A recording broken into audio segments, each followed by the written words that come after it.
दूरी निकली हुई है ऐसे है 3D। हाँ ये 3D चल रहा है, सही है, वो सही बोला है 3D। ठीक, हंस दिए कौन बात में हंसी मत, ठीक है 3D ही चल रहा है। धरिए 3D मैंने 3 डायमेंशनल, ठीक है त्रिविमीय है तो नहीं कोई 3D। अच्छा फिल्म आता बोला कहे यारा जलू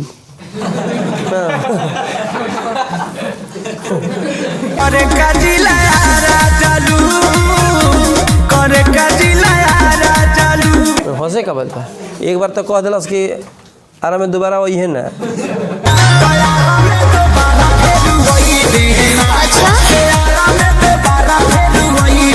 एक बार कहता का हाँ का करे यारा जलू बता निमन बात बारे। अरे तो घूम ले दे यारा तब गरी ने का पूछे हैं बक्सर में अक्सर भेटा लू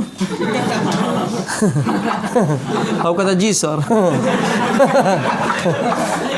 बताओ। और ओकरा बाद ये सब गाना रोड पर मत गए सन ना तो ओकरा बाद भर पेट हुका लू, ठीक बा मुँह हो जाए एकदम लोला फूल के कच्चा लू।